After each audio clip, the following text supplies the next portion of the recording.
A frantic heartbeat monitors the silence of a sterile delivery room as a woman's desperate screams shatter the air.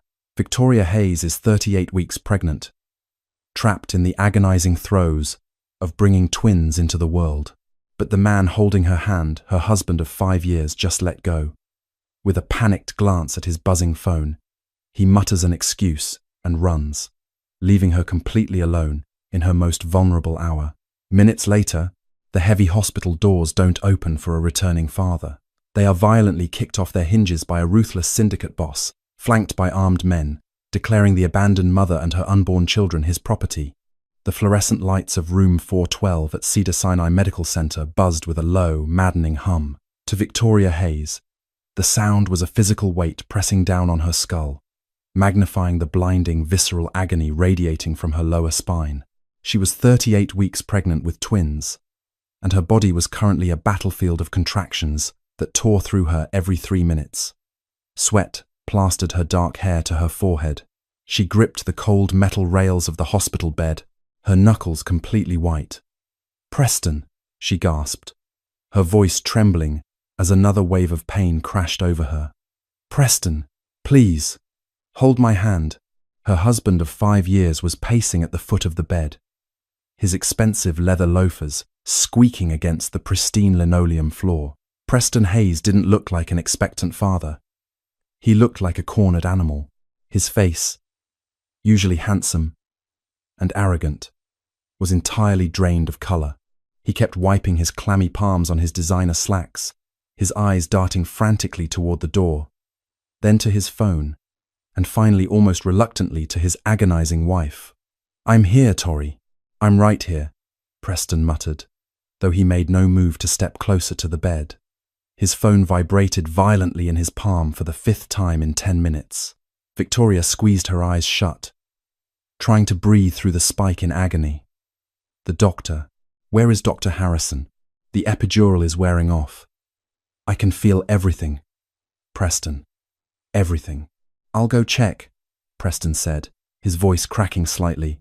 He looked at his phone screen again, and Victoria saw his throat bob as he swallowed hard. "Just breathe, Victoria, like the classes." She opened her eyes, catching a fleeting glimpse of his screen before he shoved the device into his pocket. She hadn't seen the words, but she recognized the sheer terror in his posture. For the past 6 months, Preston had been acting erratic. Late nights, hushed phone calls in the garage, unexplained withdrawals from their joint savings account. He had blamed it on his failing logistics company, claiming the stress of the impending twins and the collapsing supply chain was keeping him on edge. Victoria, heavily pregnant and exhausted, had believed him. Or, at least, she had wanted to. Suddenly, Nurse Brenda bustled into the room, her eyes sympathetic but her movements brisk and clinical. "All right, Victoria, let's see where we are." "You're doing beautifully, honey." Brenda checked the monitors and lifted the sheets. "Oh, wow. We are at 9 centimeters. You are in transition, sweetheart. These babies are coming tonight. Very soon. Thank God." Victoria sobbed, a mix of relief and terror washing over her. She reached out a shaking hand. "Preston, come here." Preston took a hesitant step forward, his eyes wide. At that exact moment, his phone rang, not a subtle vibration, but a loud, piercing ringtone that made him jump a foot in the air. He pulled it out, and whatever he saw on the caller ID made the last ounce of color vanish from his cheeks. I have to take this," he stammered, backing away toward the door. "Preston, are you kidding me?" Victoria screamed. Another contraction, seizing her abdomen. "I am having your children right now. I'll be right back," he shouted over her cries, his voice shrill with panic. My car is in the loading zone. I have to move the car. The valets are going to tow it. Who cares about the damn car?" Victoria shrieked, but he was already out the door.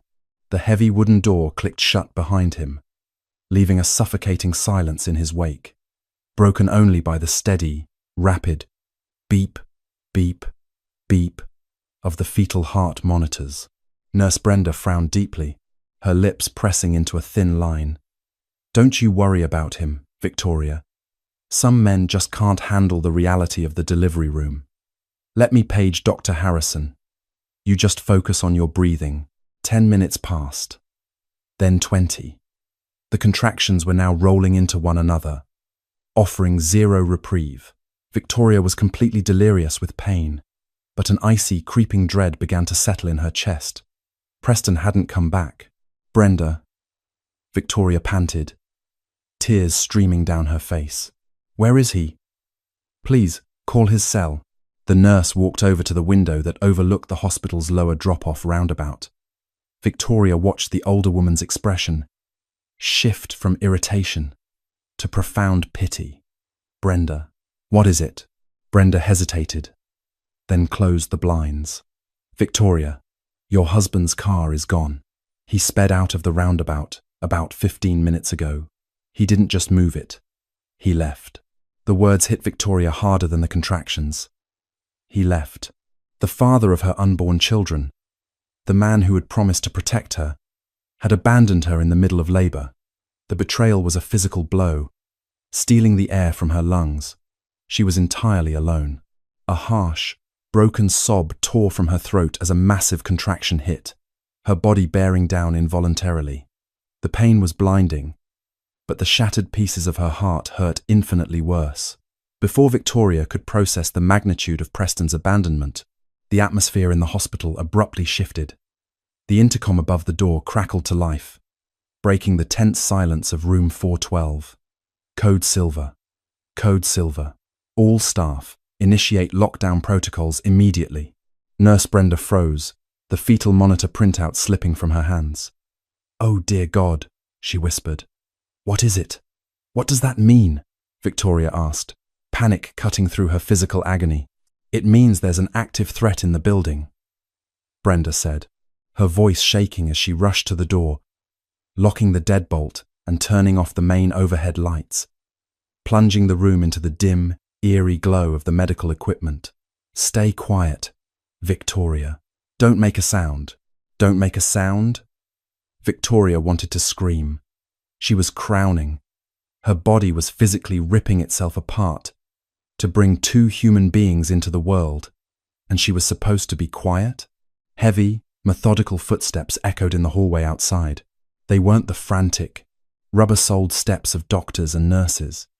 These were the hard, deliberate strikes of leather-soled shoes, accompanied by the muffled, frantic shouting of hospital security guards. Clear the floor! Nobody leaves. A deep, heavily accented voice ordered from the corridor. Victoria clamped a hand over her own mouth to stifle a scream as another contraction peaked. Tears poured down her face. She was going to give birth in the dark, in terror, entirely alone. Where was Preston? Why was this happening? Thud. A massive weight hit the locked door of her room. Brenda backed away, terrified. Crash. The solid wood door splintered inward, the deadbolt giving way with a metallic screech. The door violently swung open, crashing against the drywall. Two men in tailored dark suits stepped into the room, sweeping the corners with suppressed firearms raised. Once they deemed the room clear of threats, they lowered their weapons and stepped aside. Into the dim light stepped a man who commanded the space. The second his expensive leather shoes crossed the threshold, he was tall, powerfully built, with dark, swept-back hair and eyes as cold and grey as a winter storm.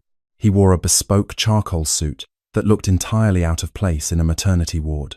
A thin, superficial cut marred his sharp cheekbone, a single drop of crimson trailing down his jawline, a testament to whatever violence he had just walked through to get here. This was Dante Vitti, and he was not a man who visited hospitals for his health. Dante's cold eyes swept over the terrified nurse huddled in the corner, and then landed on Victoria, who was writhing on the bed, her hospital gown soaked in sweat, her breath coming in ragged, terrified gasps. "Where is Preston Hayes?" Dante demanded. His voice was smooth, cultured, but laced with a lethal undertone that made the hair on Victoria's arms stand up. "He's not here," Victoria gasped, clutching her swollen belly. "Who are you? Get out of my room." Dante took a slow, deliberate step closer to the bed. He looked at the medical monitors, the empty chair beside the bed, and finally, at Victoria's tear-stained, agonized face. His sharp mind connected the dots in a fraction of a second. "The coward ran," Dante murmured, his voice dropping into a dangerous, dark register. He didn't sound surprised. He sounded deeply, violently disgusted. "Please," Nurse Brenda begged, finding her courage. "She's in active labor. You have to leave. She needs a doctor. Bring the doctor here, Matteo." Dante ordered over his shoulder, without taking his eyes off Victoria. One of the armed men nodded and vanished into the chaotic hallway. Dante stepped right up to the side of Victoria's bed. "Listen to me very carefully, Mrs. Hayes," Dante said, his tone shifting from authoritative to chillingly calm. "Your husband owes my organization $3 million. He embezzled from the wrong supply lines, borrowed from the wrong creditors, and gambled away money that belongs to my family. Tonight was the deadline for his debt." Victoria let out a strangled cry as another contraction hit. She shook her head frantically. I don't know anything about that. We don't have that kind of money. He's a logistics manager." "He is a thief," Dante corrected coldly. "And when a man cannot pay his debts in cash, he offers collateral. Do you know what collateral Preston signed over to me when he begged for his life 3 months ago?" Victoria stared up into the terrifying stranger's eyes, her heart hammering against her ribs. "No." Dante reached into the inner breast pocket of his suit jacket and withdrew a folded, notarized document. He tossed it onto the edge of her bed. He signed over his estate, his assets, his life insurance policies. Dante leaned in, his imposing frame casting a dark shadow over her, and his family. "He knew we were coming tonight. He abandoned you here to buy himself time to run." The room spun. The monitors beeped in a frantic, terrifying rhythm. Preston had sold them. He had known the Mafia was coming, and he had used his pregnant wife in labor as a decoy to escape. "He's a dead man," Dante stated, his voice devoid of emotion. "My men are tracking him down right now. He won't make it to the state line, but the contract remains." "Please," Victoria sobbed, a fresh wave of blinding pain ripping through her pelvis. She couldn't fight. She couldn't run. She was completely at the mercy of a monster. "Please, don't hurt my babies. Kill me if you have to. But please, don't hurt them." Dante stared down at the broken, abandoned woman. For a fleeting second, the cold, impenetrable ice in his grey eyes fractured. He looked at her swollen stomach, the life fighting to enter the world amidst the chaos. In his brutal world, a man who abandoned his blood was the lowest form of scum. But a mother, fighting for her children, that demanded a twisted form of respect. "I am not in the business of killing mothers in their hospital beds," Dante said quietly. He reached out, his large calloused hand surprisingly gentle as he brushed the damp hair away from Victoria's forehead. The touch sent a bizarre, confusing shockwave through her system. "Preston gave up his rights to you. He left his collateral behind. So, the collateral is mine now." "Doctor," Matteo shoved Dr. Harrison into the room. The senior obstetrician was pale, his hands raised in the air, his scrubs trembling. "Do your job, doctor," Dante commanded, stepping back just enough to give the physician room, but maintaining his looming presence beside the bed. "If anything happens to this woman or those children, I will personally ensure you never hold a scalpel again. And I don't mean I'll revoke your medical license." "Doctor." Harrison swallowed hard, nodding frantically as he rushed to the foot of the bed, snapping on a pair of sterile gloves. Okay, Victoria. We have to push. The first baby's heart rate is dropping because of the stress. You need to push now." "I can't," Victoria screamed, shaking her head. The terror of the armed men, the devastating heartbreak of Preston's betrayal, and the sheer physical exhaustion had drained her of all strength. "I have nothing left. I can't do it." "Yes, you can," Dante's voice cut through her panic. It wasn't a request. It was an absolute command. He moved to the side of the bed where Preston was supposed to be. Without hesitation, the ruthless mob boss slid his arm behind Victoria's shoulders, supporting her back, and grabbed her hand with his other. His grip was an iron vice, anchoring her to reality. Victoria's head snapped toward him, her tear-filled eyes wide with shock. This man, a criminal, a killer who had just claimed to own her, was holding her up. "Look at me," Dante ordered, his grey eyes locking onto hers. "Preston is a weak, pathetic coward. You are not. Do not let his failure be the reason these children suffer.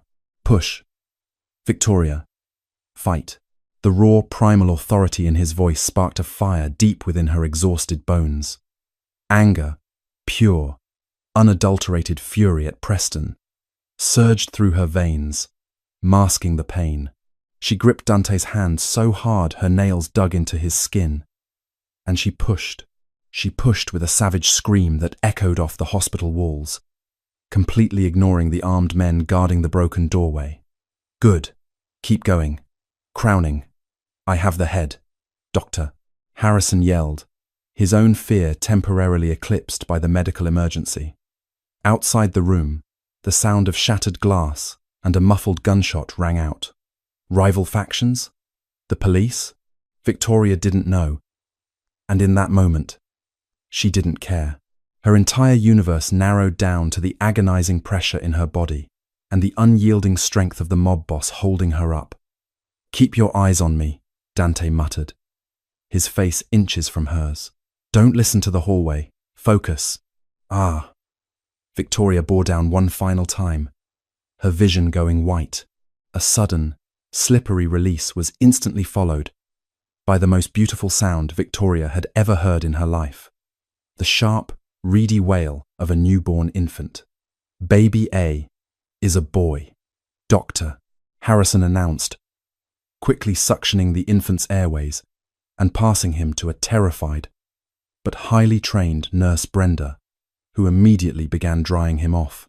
Victoria collapsed back against Dante's arm, sobbing wildly. "My boy, is he okay? He's perfect," Dante said. His voice sounded different, thicker, the dangerous edge momentarily blunted by the sheer miracle he had just witnessed. He stared at the crying infant, a strange, unreadable expression crossing his hardened features. But the moment of peace was fleeting. "Victoria, we aren't done," Dr. Harrison warned urgently. "Baby B is descending fast. We need to go again. Next contraction. Push." The pain returned with a vengeance.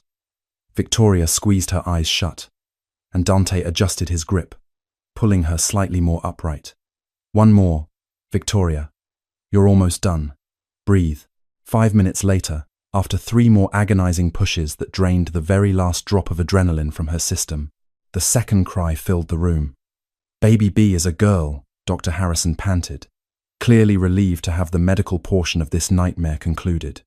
He clamped and cut the cords, with shaking hands. Victoria was sobbing, her chest heaving as the nurses quickly checked the infants.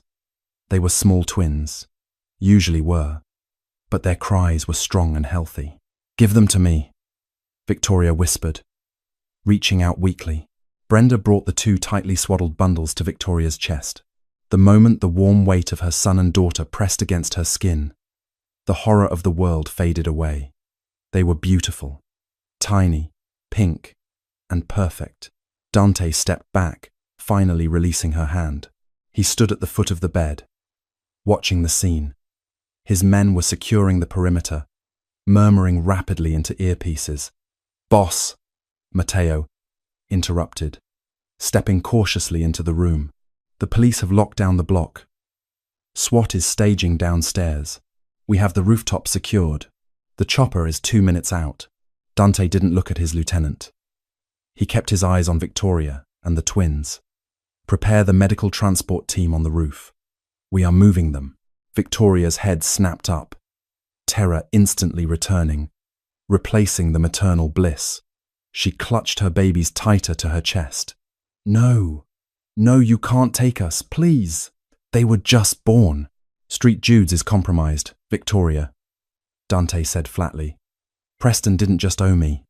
He owed the Albanian syndicate, and they are the ones shooting up the lobby downstairs looking for him. If I leave you here, they will slaughter you and these children just to send a message. Victoria froze. The gunshots she had heard hadn't been Dante's men. It was someone else. Preston had buried them under a mountain of debt with multiple monsters. You and the twins belong to the Vitti family now, Dante stated, stepping forward and pulling a heavy cashmere overcoat from his arm, draping it over Victoria to keep her and the babies warm. And the Vitti family protects what is theirs. You are coming with me, and no one will ever touch a hair on your heads again. Dr. Harrison tried to protest. You can't move a postpartum mother and premature twins in a helicopter. Dante shot the doctor a glare that silenced him instantly. I have a private neonatal intensive care unit waiting at my estate, staffed with better doctors than you. Sedate her if you must, but prep her for transport. Now, Victoria looked down at her son and daughter. She was entirely trapped. Her husband had left them for dead, and her only savior was the devil himself.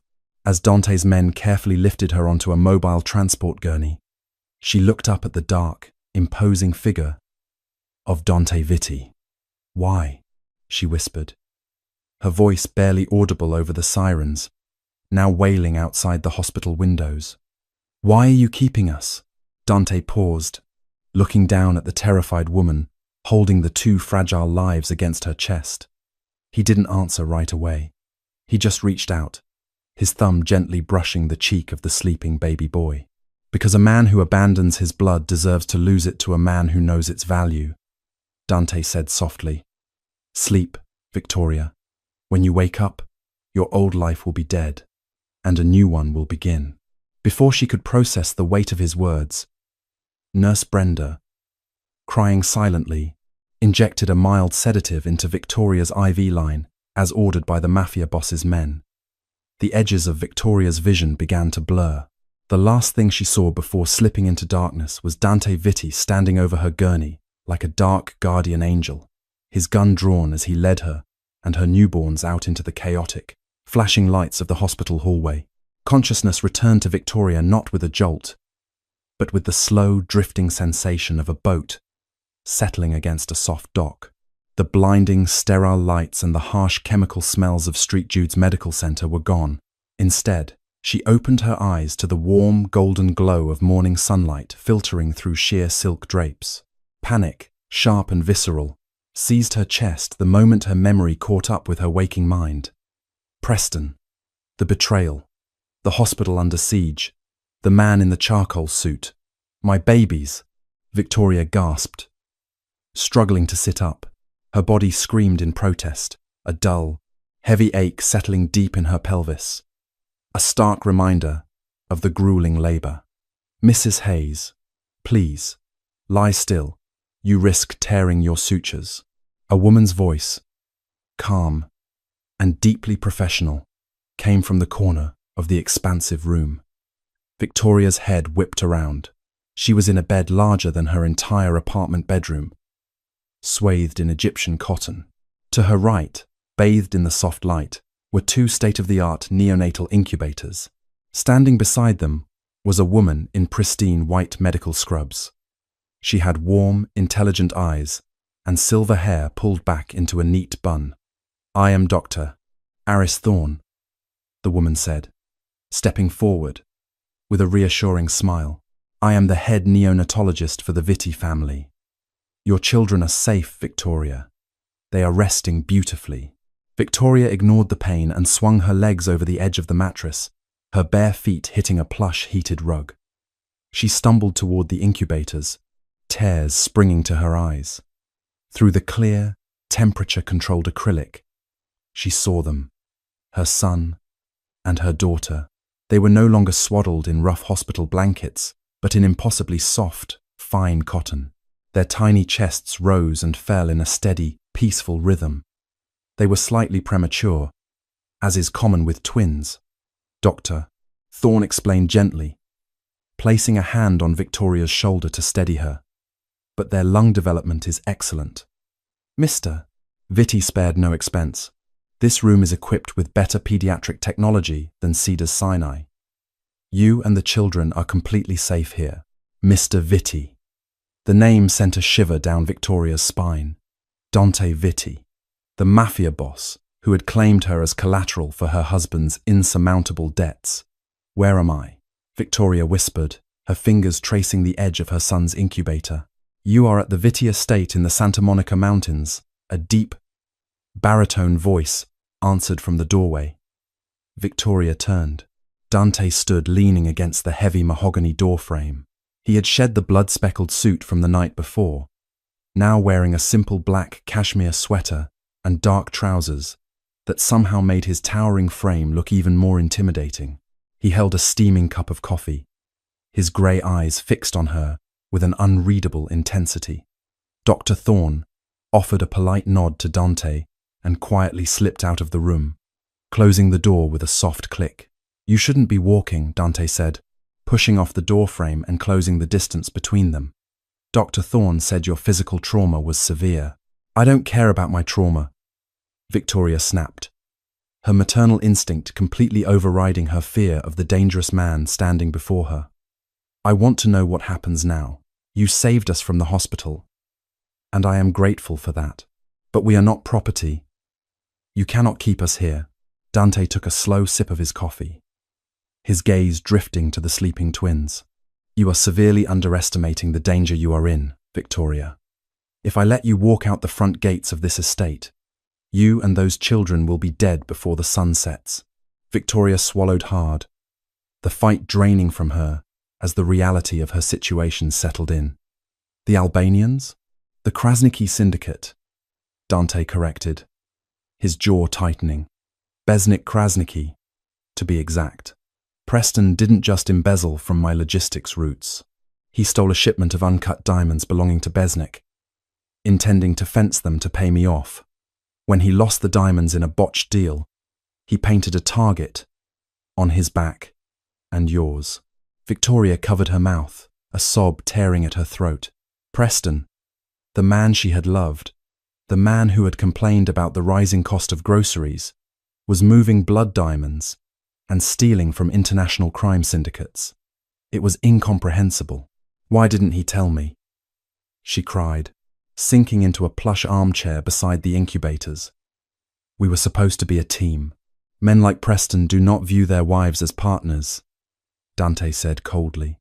He set his coffee cup down on a side table and crouched in front of her, forcing her to look into his stormy grey eyes.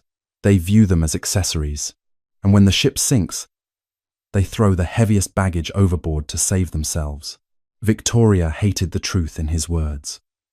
She had felt Preston pulling away for months, dismissing her concerns, gaslighting her into believing her pregnancy hormones were making her paranoid. Did your men find him? She asked, her voice trembling. Part of her hoped Preston was dead. Another, deeply ingrained part of her humanity was terrified of the answer. No, Dante admitted, his brow furrowing in irritation. He had a secondary extraction team waiting 3 blocks from Street Jude's. He slipped the net. But Besnik's men are tearing Los Angeles apart, looking for him, and they know my men pulled you out of the maternity ward. So, what am I to you? Victoria asked, wrapping her arms around her shivering frame. A bargaining chip. Are you going to trade me and my babies to Besnik for the money Preston owes you? Dante's eyes darkened ominously.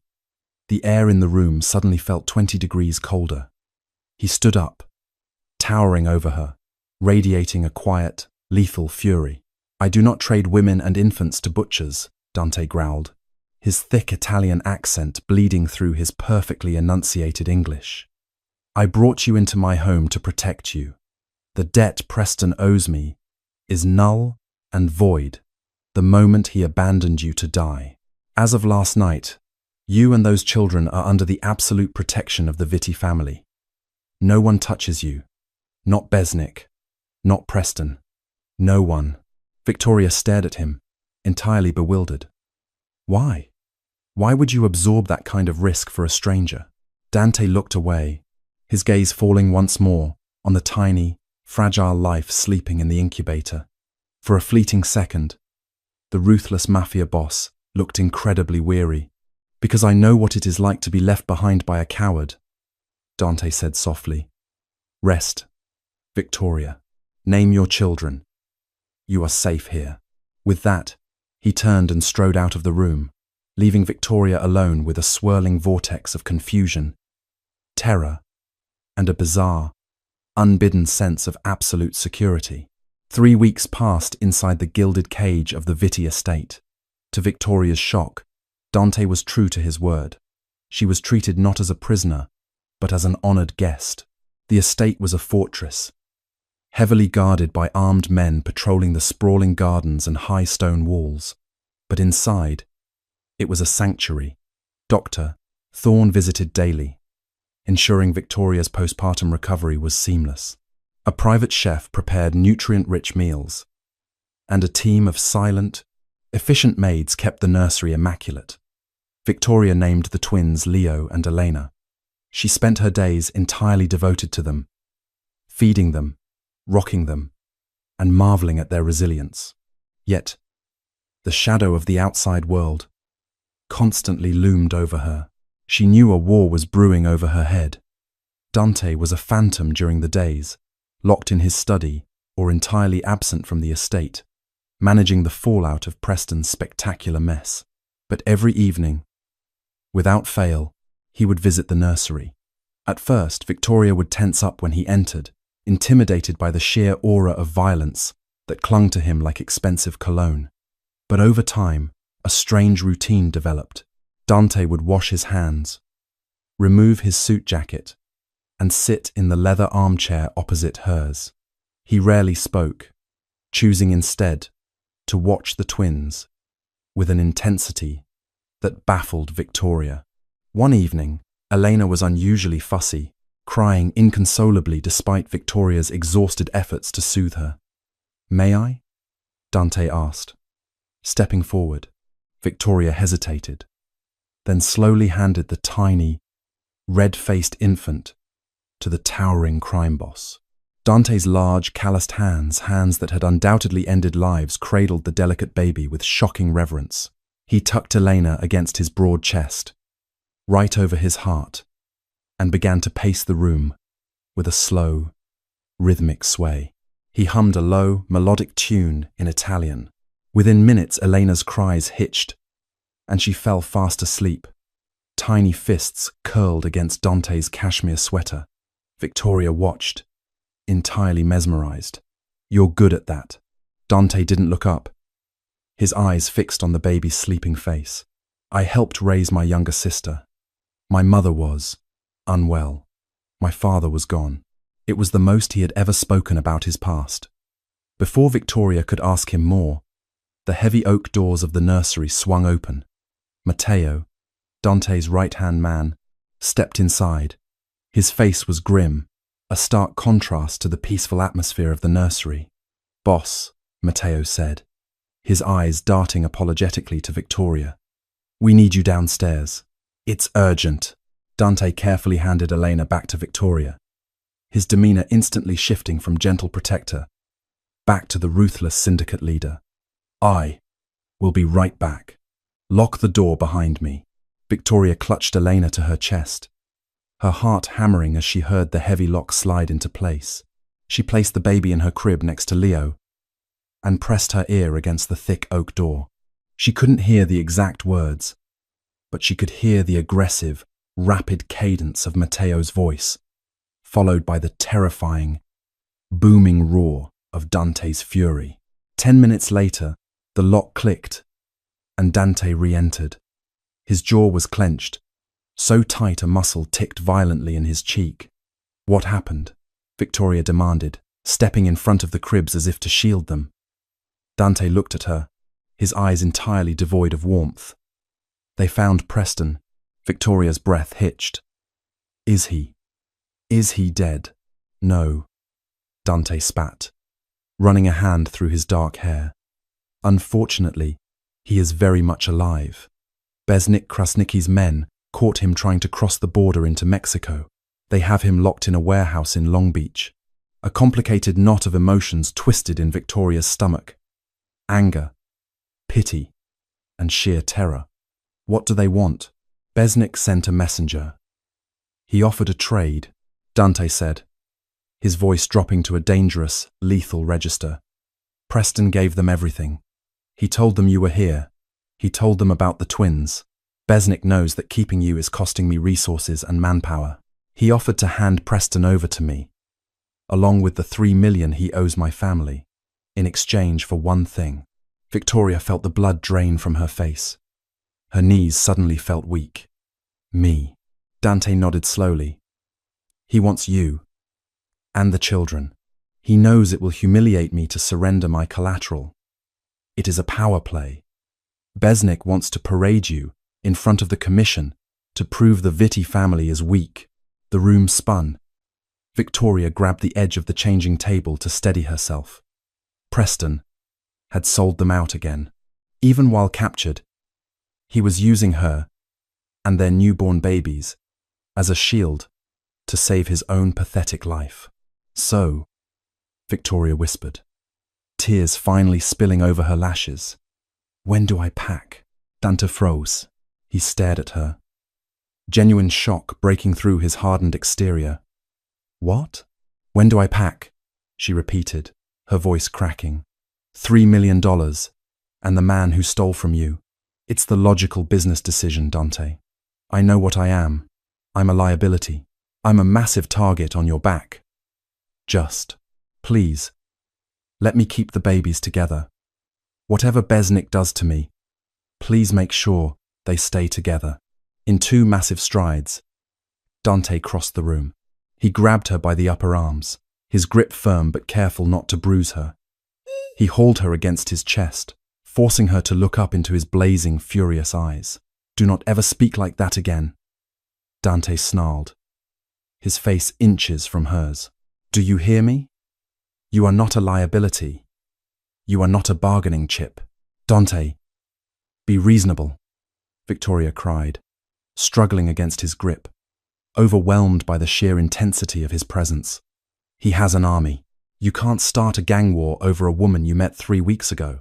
I don't give a damn about the army. Dante roared, shaking her slightly. Besnick Krasniqi could bring the entire Albanian cartel to my gates, and I would burn Los Angeles to the ground before I hand you over to them. Victoria stopped struggling. Her wide, tear-filled eyes locked onto his. She could see the absolute, terrifying sincerity in his gaze. He wasn't posturing. He meant every single word. Why? She breathed, the question pulling from the deepest depths of her soul. Dante's grip on her arms softened, his hands sliding up to cup her face. His thumbs gently wiped away the tears, tracking down her pale cheeks. Because Preston gave up his rights, Dante whispered, his voice incredibly tender, a shocking contrast to the violent words he had just spoken. He abandoned you, but I never will. You are mine to protect now, Victoria. Leo and Elena are under my roof. They are Vitti blood by right of sanctuary. I will not fail you. The declaration hung in the air, heavy and vibrating, with a sudden, undeniable intimacy. Victoria stared up at Dante, her chest heaving, her mind struggling to reconcile the ruthless mafia boss with the man currently holding her face with such profound gentleness. For 5 years, she had begged Preston for a fraction of this devotion. She had pleaded for his attention, for his protection, only to be tossed aside the moment it became inconvenient. Yet here was a man who owed her nothing, a criminal who lived in the shadows, willing to declare war on the city to keep her safe. Dante, she whispered, her hands instinctively coming up to rest on his chest. She could feel the rapid, heavy thud of his heart beneath the fine cashmere. Dante looked down at her lips, his grey eyes darkening with a raw, primal hunger that he had meticulously kept hidden for the past 3 weeks. The tension between them, previously born of fear and circumstance, morphed instantly into something searingly hot and entirely dangerous. You make me forget my sanity, Mia Luce, Dante murmured, his forehead resting against hers. I should lock you away in a vault where the world can never touch you. I don't want to be in a vault, Victoria breathed, surprising herself with her own boldness. She didn't feel like a captive anymore. She felt seen. She felt cherished in a twisted, chaotic way that finally made her feel alive. Dante groaned, a low, guttural sound, and leaned in. His lips brushed hers a feather-light touch, testing the waters, giving her every opportunity to pull away. When she didn't, when she actually leaned up into him, the dam broke. He kissed her, and it was nothing like the polite, practiced kisses Preston used to give her. It was possessive, desperate, and completely consuming. Dante's arms wrapped tightly around her waist, pulling her flush against his solid frame. Victoria let out a soft sigh, tangling her fingers in the dark hair at the nape of his neck, kissing him back with a fierce, pent-up need she didn't know she harbored. For a few suspended moments, the impending war, the debts, and the danger ceased to exist. There was only the heat of his mouth, the strength of his arms, and the overwhelming realization that she was falling for the monster who had saved her. Suddenly, a blaring, mechanical siren shattered the quiet intimacy of the nursery. The sound was deafening, a high-pitched wail that instantly woke both twins, sending them into a chorus of terrified shrieks. Red strobe lights began flashing outside the heavily reinforced windows. Dante broke the kiss instantly, his romantic demeanor vanishing like smoke in a hurricane. He was purely predatory now, his hand automatically reaching to the holster concealed beneath his sweater. Matteo's voice crackled through the intercom, mounted on the nursery wall, completely frantic. "Boss! Perimeter breach at the south gate." Two heavily armored Suburbans just rammed the barricade. They have explosives. "It's Besnick's men. Lock down the safe room," Dante ordered over the comms, his voice barking with absolute authority. "No one gets to the second floor. Shoot to kill." Dante turned to Victoria, grabbing her by the shoulders. The softness from seconds ago was entirely replaced by lethal focus. "Listen to me. You need to get the babies. We are moving to the panic room beneath the sub-basement." "Now? They're here?" Victoria panicked, rushing to the cribs. Her hands were shaking violently as she scooped up a crying Leo, while Dante expertly grabbed Elena, cradling the infant securely against his chest with one arm while drawing his Glock 19 with his free hand. "Besnick decided not to wait for my answer," Dante stated grimly, kicking the heavy oak door open and scanning the hallway. The massive estate was plunged into chaos. The sound of automatic gunfire erupted from the lower levels, echoing terrifyingly up the grand marble staircase. The smell of sulfur and smoke began to drift through the ventilation system. The war had officially arrived at their doorstep. "Stay behind me," Dante ordered, grabbing Victoria's arm and pulling her down the dimly lit corridor toward a concealed service elevator. "Do not let go of my jacket. If we get separated, you run for the vault. Do you understand? I won't leave you." Victoria cried, terrified of losing the only protector she had ever known. Dante stopped in front of the elevator, pressing his hand against the biometric scanner. The doors slid open. He shoved her inside and stepped in after her, hitting the button for the sub-basement. As the doors began to close, a massive explosion shook the foundation of the house, throwing Victoria against the steel wall of the elevator. Through the narrowing gap of the elevator doors, Dante made eye contact with her, his expression a mask of pure, unadulterated violence. "You aren't going to lose me, Victoria," Dante vowed as the doors finally sealed shut, plunging them into the descent. "But tonight, Besnick Krasniqi is going to learn exactly what happens when you threaten my family." End of parts 4, 5, and 6. The elevator descent felt like a plunge into the center of the earth. The thick steel walls muffled the chaotic symphony of automatic gunfire and structural explosions echoing through the upper floors of the Vitti estate.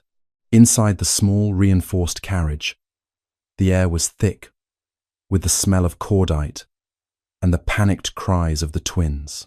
Victoria clutched Leo to her chest, her breathing shallow and rapid. Opposite her, Dante stood like a marble statue of a war god, cradling a wailing Elena in one arm, while his other hand gripped his Glock 19. His grey eyes were fixed on the digital floor indicator, his jaw tight enough to crack stone. "They brought a small army," Dante muttered, his voice cold and calculating. "Besnik is desperate. He knows his territory is collapsing, and taking you was his last gambit to humiliate me before the commission." "Dante, what happens if they breach the sub-basement?" Victoria asked, her voice trembling. The reality of the violence happening just above their heads was paralyzing. "They won't," Dante replied instantly, though his eyes betrayed a flicker of concern. "The safe room is encased in 3 feet of reinforced concrete and titanium alloy plating. It runs on a closed-circuit ventilation system and a separate power grid. Even if they level the mansion, you will be untouched." The elevator shuddered to a harsh stop, and the heavy doors slid open with a pneumatic hiss. They stepped out into a stark, brightly lit concrete corridor that looked more like a military bunker than the basement of a luxury estate. Dante led her swiftly down the hall to a massive, circular vault door. He pressed his hand to a biometric scanner, punched in a 12-digit code, and leaned in for a retinal scan. The heavy internal locking mechanisms groaned, and the door swung outward. Inside, the safe room was a jarring contrast to its exterior. It was fully furnished, resembling a high-end studio apartment. But what caught Victoria's eye was the corner dedicated entirely to the twins. 2 brand-new cribs, an industrial supply of Similac formula, diapers, and a duplicate of the medical equipment from the nursery upstairs. Dante had prepared for this exact nightmare. "Put them down," Dante instructed gently, guiding her toward the cribs. Victoria laid Leo down, and Dante placed Elena beside him. The babies, exhausted from the sudden noise and movement, began to settle into a fussy sleep. Dante turned to a heavy steel cabinet on the far wall, unlocking it to reveal an arsenal of high-caliber weaponry. He swapped his handgun for a Heckler & Koch MP5 submachine gun, slamming a fresh magazine into the receiver. He then grabbed a smaller, compact Sig Sauer P365 and turned back to Victoria. "Take this," he said, pressing the cold metal of the firearm into her trembling hands. "The safety is off. Point and pull the trigger. Do not hesitate." Victoria stared at the gun, entirely horrified. "You're leaving us down here? I have to command my men." "Victoria," Dante said, stepping close and cupping her cheek with his free hand. His thumb traced her jawline, his touch grounding her amidst the spiraling panic. "Matteo is holding the grand foyer, but they are taking heavy casualties. I cannot let Besnik's forces establish a foothold in my home. I have to end the snake by cutting off its head. Please," Victoria whispered, tears welling in her eyes. "Don't go. They'll kill you." Dante offered a tight, dangerous smile. "Men have been trying to kill me since I was 19 years old, Mia Luce. They always fail. Lock this door the second I step out. Do not open it for anyone but me.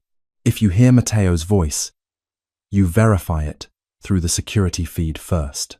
He leaned down, pressing a hard, desperate kiss to her lips, a promise of return before pulling away, and striding out of the vault. "Close it," he barked from the corridor. Victoria hit the heavy red button on the interior wall. The massive titanium door swung shut, the locks engaging with a resounding, definitive thud. She was alone. Silence descended on the safe room, absolute and suffocating. Victoria walked over to the bank of security monitors mounted above a sleek desk. The screens displayed the carnage unfolding above. The beautiful, manicured gardens were torn to shreds by gunfire. The grand foyer was filled with smoke, Dante's men trading fire with heavily armored Albanian mercenaries. Minutes bled into an eternity. Victoria paced the room, the Sig Sauer heavy and foreign in her grip. Suddenly, the monitor displaying the sub-basement antechamber flickered. Victoria stopped dead. Her blood turned to ice. A figure was moving through the corridor outside the vault. It wasn't one of the heavily armed Albanian mercenaries in tactical gear. It was a man in a rumpled, dirt-stained designer suit, holding a simple handgun. He moved with a frantic, cowardly urgency, checking over his shoulder every few seconds. He approached the biometric scanner. He didn't try to break it. Instead, he pulled a small, black decryption drive from his pocket, a high-level override tool used by the logistics managers of the Viti enterprise, and plugged it into the manual maintenance port beneath the keypad. Victoria stared at the screen, her breath catching in her throat. It was Preston. The digital keypad on the vault door began to cycle rapidly through numerical combinations. Preston was bypassing the secondary locks. As the former head of Dante's Shadow Logistics, Preston had overseen the installation of the security mainframes for several of the Viti properties. Dante had changed the codes, but Preston had kept a backdoor access drive for leverage. The intercom on the wall crackled to life. "Tori, Tori, are you in there?" Preston's voice, whiny and thick with panic, filtered into the safe room. "I know you're in there. The grid shows the vault is occupied." Victoria felt a wave of nausea wash over her. Hearing the voice of the man who had abandoned her in the delivery room just weeks ago sent a violent tremor through her hands. "Open the door, Victoria," Preston pleaded, his tone shifting from frantic to demanding. "Besnik's men are slaughtering Viti's guards upstairs. Dante is probably already dead. You have to let me in so we can escape." "Escape?" Victoria whispered to herself, absolute fury replacing her terror. She pressed the talk button on the console. "You abandoned me, Preston. You left me screaming in a hospital bed while you ran. Tori! Thank God! Listen to me!" Preston shouted through the speaker, slapping his hand against the thick steel door. "I had to run. If they caught me, they would have killed me. I did it to protect you." "You sold us to Besnik," Victoria screamed, gripping the edge of the console. "You told them where we were. You offered me and your own children to a monster to save your pathetic life." There was a brief pause on the other side of the intercom. When Preston spoke again, the mask of the loving, misunderstood husband dropped entirely. His voice became cold and desperate. "They don't want you, Victoria. They want the babies. Besnik said if I bring him one of Dante's newly claimed heirs, he'll wipe my debt clean and give me safe passage to Europe. Just give me one of them. Tori, you have two. You can make more. If I don't give them a baby, they're going to skin me alive." The sheer, unfathomable depravity of his words hit Victoria like a physical blow. He wasn't here to save them. He had infiltrated the one place she was supposed to be safe to kidnap his own infant child and trade them to a cartel. Victoria looked at the cribs. Leo and Elena were sleeping peacefully, oblivious to the monster. Standing just feet away, she turned back to the monitors. The decryption program on Preston's drive hit 100%. The heavy internal locks of the vault groaned. The green light flashed. The door began to slowly swing open. Preston stepped into the vault, his eyes wild, his hair matted with sweat and dust. He raised his handgun, pointing it erratically around the room before his eyes locked onto the cribs. "I'm sorry, Tori," Preston panted, stepping toward the babies. "I really am, but it's me. Or them." "Stop right there." Preston froze. He turned his head. Victoria stood between him and the cribs. Both of her hands were wrapped tightly around the grip of the Sig Sauer P365 Dante had given her. Her arms were raised, her stance wide, and the barrel was pointed directly at the center of Preston's chest. Her hands were shaking, but her eyes, once filled with unconditional love and submission, were now as cold and unforgiving as Dante Viti's. "Victoria, put the gun down." Preston scoffed, though he took a nervous step back. "You don't even know how to turn the safety off. You're not a killer." "Dante took the safety off for me," Victoria said, her voice eerily calm. "Take one more step toward my children, Preston, and I swear to God, I will empty this magazine into your heart." Preston's face twisted into an ugly sneer. "You think you're one of them now? You think Viti actually cares about you?" You're just a shiny new toy. Put the gun down, you stupid. Preston raised his weapon, aiming it at Victoria. Bang! The deafening crack of a gunshot echoed in the concrete room. But the recoil didn't come from Victoria's hands. Preston screamed, dropping his gun as his right knee exploded in a mist of crimson. He collapsed to the floor, writhing and clutching his shattered leg in agony. Standing in the doorway of the vault, silhouetted by the flickering emergency lights of the corridor, was Dante. His face was smeared with soot and blood. A deep laceration ran down his left bicep, soaking his sleeve, but his grey eyes were ablaze with a murderous, unholy rage. He held his MP5 in one hand, smoke still curling from the barrel. You should have stayed in Mexico, Preston, Dante growled, stepping over the threshold.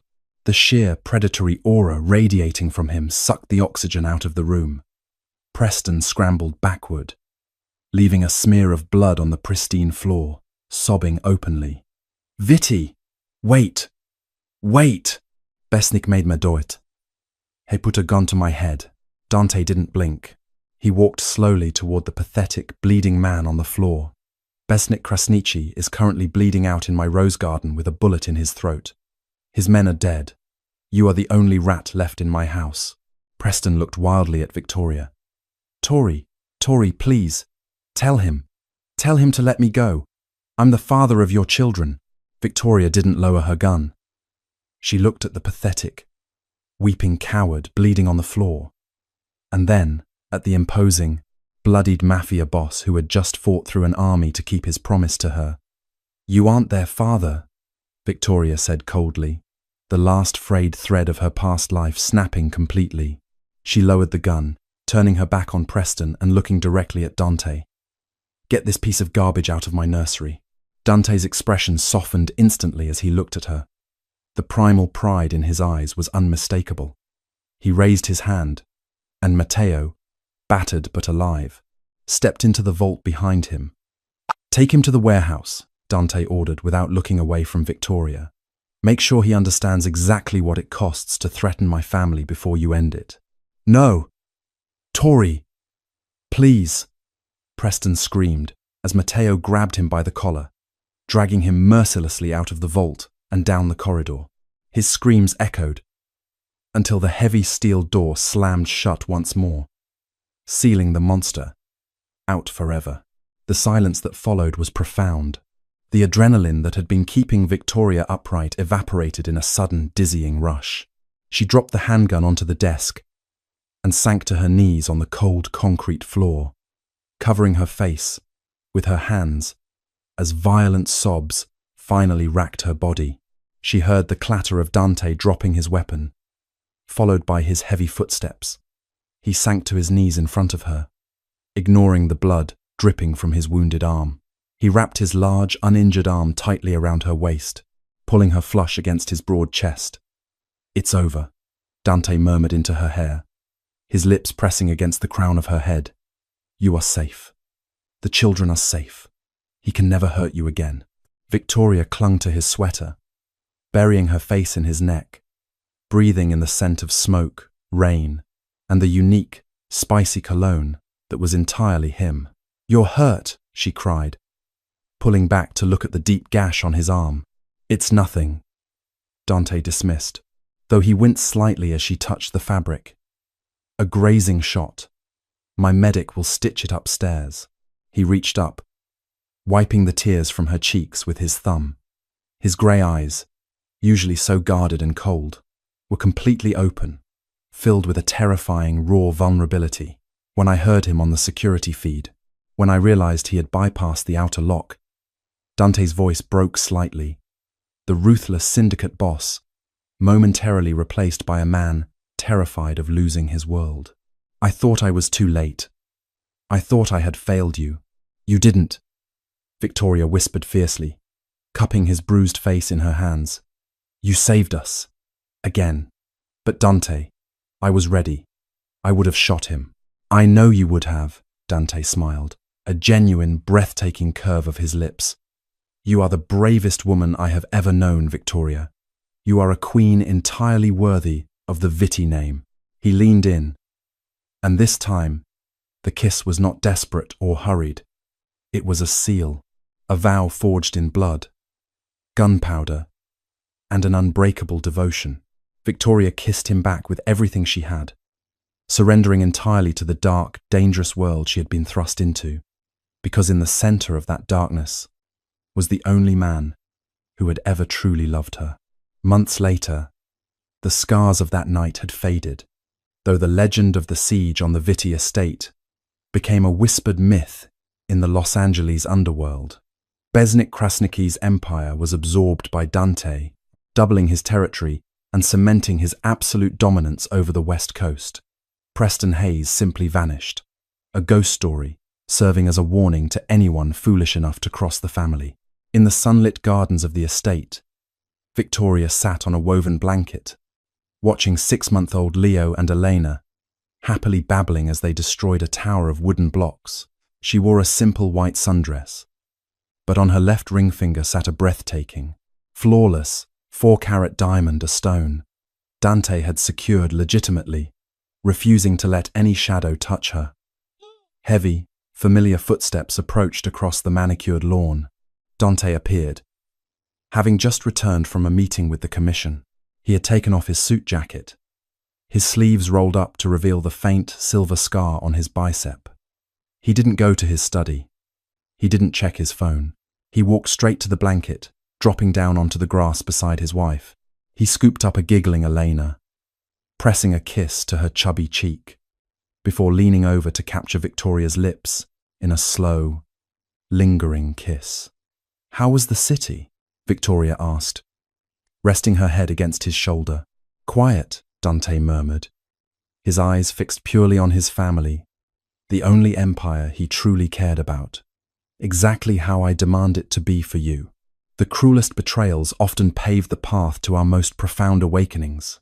Victoria Hayes was left to bleed out in the sterile isolation of a hospital room, abandoned by a man who viewed her as nothing more than disposable collateral.